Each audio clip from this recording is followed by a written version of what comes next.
Doctor Abdullah Jahangir একবার একটা কথা বলেছিলেন যে বাঙালি মুসলমানদের ধর্মীয় আবেগ বেশি কিন্তু ধর্মীয় জ্ঞান কম।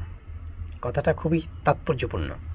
দেখুন, আমরা বাঙালি মুসলমানরা সারা রাত জেগে থাকি, জেগে ওয়াজ কালাম শুনি, ফজরের আগে গিয়ে ঘুমাই, ফজরের সালাতের আর কোনো খবর থাকে না আমাদের। অথচ উত্তম ছিল সারা রাত আপনি ঘুমান কিন্তু ঠিক মতো সময় মতো ফজরের সালাতটা আদায় করেন।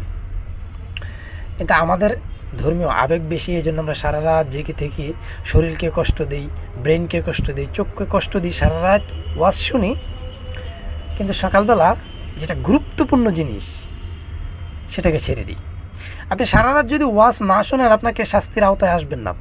আপনি সারা রাত যদি জেগে থেকে ওয়াজ না শোনেন তাহলে আপনাকে কেউ জবাবদিহিতা করবে না এর জন্য, বা এর জন্য কোনো শাস্তি ভোগ আপনাকে করতে হবে না। কিন্তু আপনি যদি সকালবেলা ফজরের সালাতটা ছেড়ে দেন, ফজরের নামাজটা ছেড়ে দেন, তাহলে অবশ্যই আপনি জবাবদিহিতার মুখোমুখি হবেন এবং অবশ্যই আপনাকে এর জন্য শাস্তি ভোগ করতে হবে।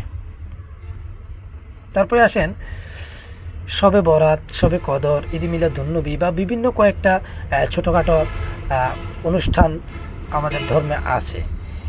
ওই সময়গুলোতে মসজিদ একেবারে কানায় কানায় পূর্ণ, তখন মসজিদে মানুষ জায়গা দেওয়ার মতো স্পেস থাকে না। অথচ 5 ওয়াক্ত নামাজ যেটা ফরজ, এই 5 ওয়াক্ত নামাজের সময় মসজিদগুলো খালি। আপনি শবে বরাত, শবে কদর কিংবা ঈদে মিলাদুন্নবী এই সমস্তগুলো যদি পালন করেন তো ভালো কথা, পালন না করলে এর জন্য আপনাকে কোনো শাস্তির আওতায় আপনি আসবেন না কিংবা এর জন্য কোনো জবাবদিহিতা করতে হবে না। কিন্তু আপনি যদি 5 ওয়াক্ত নামাজ ছেড়ে দেন যেটা ফরজ, এটার জন্য অবশ্যই আপনাকে জবাবদিহিতা করতে হবে, অবশ্যই আপনাকে শাস্তি ভোগ করতে হবে। কিন্তু আমরা 5 ওয়াক্ত নামাজের সময় মসজিদে যাই না, কিন্তু একদিন শবে বরাত আসলো, ঈদে মিলাদুন্নবী আসলো কিংবা শবে কদর আসলো, আমাদেরকে অবশ্যই আমাদেরকে মসজিদে যেতে হয়, আমরা যাই। এ হলো আমাদের ধর্মীয় জ্ঞানের অবস্থা, ধর্মীয় আবেগের অবস্থা। তারপর দেখেন সামনে আসছে রমজান। রমজানে কী করি আমরা? সব খারাপ কাজ আমরা ছেড়ে দিই। সারা বছর আমরা খারাপ কাজ করলাম, চুরি, দাড়ি, ডাকাতি, ধর্ষণ, গুম, লুট, তারপরে সুদ, ঘুষ যা আছে সব আমরা করলাম। কিন্তু রমজান আসলে কী করি আমরা?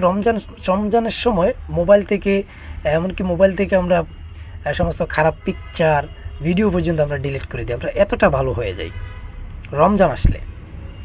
অথচ ইসলাম বলে সুদ, ঘুষ, সমস্ত চুরি, দাড়ি, সমস্ত খারাপ কাজ একেবারে সব সময়ের জন্যই নিষিদ্ধ। শুধু যে রমজান মাস এটা কিন্তু না, সব সময়ের জন্য নিষিদ্ধ, এটা আমরা মানতে রাজি না। আমরা শুধু ওই 1 মাস রমজান মাস এটার সম্মানার্থে আমরা সকল খারাপ কাজ আমরা ছেড়ে দেওয়ার চেষ্টা করি এবং ছেড়ে দিই শুধু 1 মাসের জন্য। তারপরে আমরা আবার আগের মতো, রমজান মাস চলে গেছে মানে আমরা আগের মতো আবার যত খারাপ অপকর্ম আছে সবগুলোই করি। সুতরাং আমাদের আবেগটা কোথায় দেখেন? শুধু রমজান মাস এটা আমাদের আবেগ, কিন্তু সারা বছরের জন্য, সব সময়ের জন্য যে সমস্ত খারাপ কাজ নিষিদ্ধ আমাদের ধর্মে, এটা আমরা মানতে রাজি না। এটা আমাদের জ্ঞান আমাদের এটা বলে না, আমাদের ওই জ্ঞানটা নাই।